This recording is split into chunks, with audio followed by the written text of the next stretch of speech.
Hello সবাইকে, চলো তোমাদের সাথে আমার একটা ফ্রাইডে ব্লগ শেয়ার করি, যেখানে সারাটা দিনই আমার প্রচুর ব্যস্ততার মধ্যে দিয়ে কেটেছে। এখানে আমি একটা ব্রাশ নিয়ে নিয়েছি আমার বেডটাকে ভালোভাবে ক্লিন করার জন্য। এখানে আমি বেডের উপর থেকে শুরু করে পুরোটা বেড আমি ভালোভাবে ক্লিন করে নিচ্ছিলাম। প্রত্যেক ফ্রাইডেতেই আমার সবকিছু ভালোভাবে ক্লিন করা লাগে, যেহেতু আমাদের বাড়ি রাস্তার পাশে।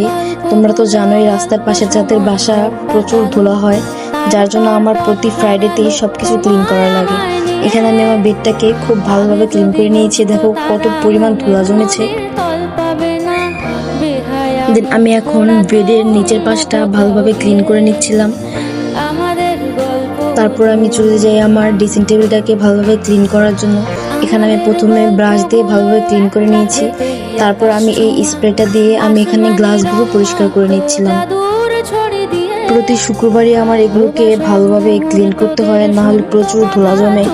এবং আমি খুব খুশি মনে এই কাজগুলো করি, যেহেতু জিনিসগুলো আমার একদিনের না, তার জন্য এগুলোকে আমি সুন্দরভাবে ক্লিন করে রাখি।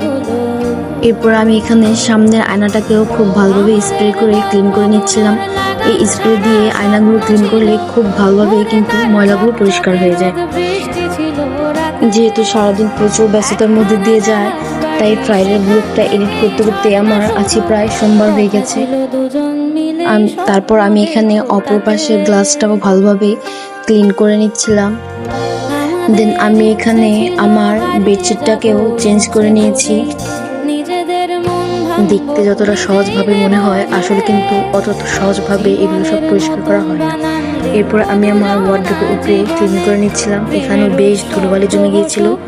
তারপর আমি বেশ কিছু পরিমাণ স্প্রে করে এখানে আমি ভালোভাবে ক্লিন করে নিয়েছি।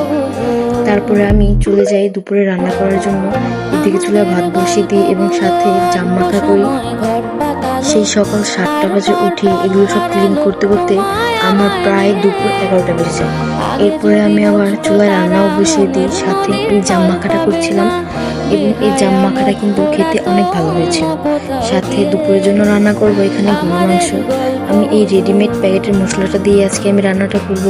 মশলাগুলো খুব ভালোভাবে কষিয়ে আমি এখানে সব মাংস দিয়ে দিয়েছি এবং আমি মাংসটাকে খুব ভালোভাবে কষিয়ে নিয়েছি। তারপর আমি পরিমাণ মতো পানি এবং আলু দিয়ে আমি এখানে মাংস তরকারিটা রান্না করে নিয়েছি। সাথে আমি আরও ঢেঁড়স দিয়ে ডাল রান্না করেছি।